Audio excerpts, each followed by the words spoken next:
Another powerful feature of Office 365 Groups is the Files area.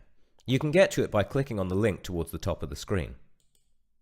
Now, the Files area acts as a central file repository for the files from every member of the group.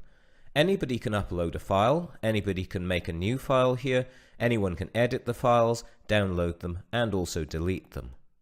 So if you're working on a file in the Files repository for your group, you'll be able to work on that file and edit it, for example in Word Online, but also other people, such as my test user, can also work on the file at the same time.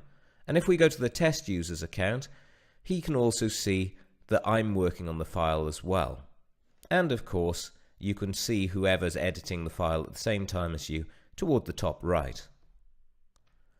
The Files repository also has a Shared with Us section, and that allows people to share files not just to an individual user, but to the entire group. Sharing a file, or in this case a folder, to the group is very simple. And so if I go to my personal OneDrive for Business, I can just simply right-click on a file or folder that I'd like to share, click on the Share link, and then just simply fill in the name of the group.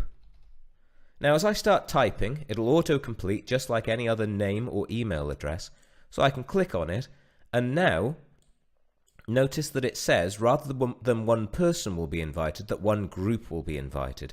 So if you're ever concerned that you're accidentally sharing to a person, you can just look here to confirm that it's actually a group named that, as opposed to perhaps a name for a department head or anything else.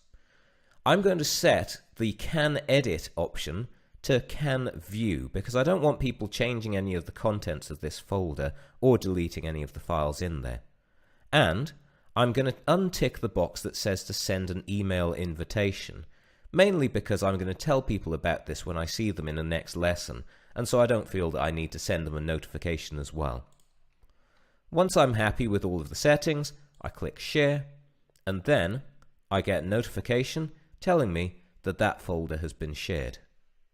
If I go back to the group and I refresh, we'll see that the group now has access to that folder as well. And so groups have not only their own personal notebook and also their own conversations where you can send messages to the whole group and also have conversations going back and forth between different members of the group, but you also have a central file repository that you can use to ensure that everybody can work on files at the same time, be able to share them, and have access to all the resources they need.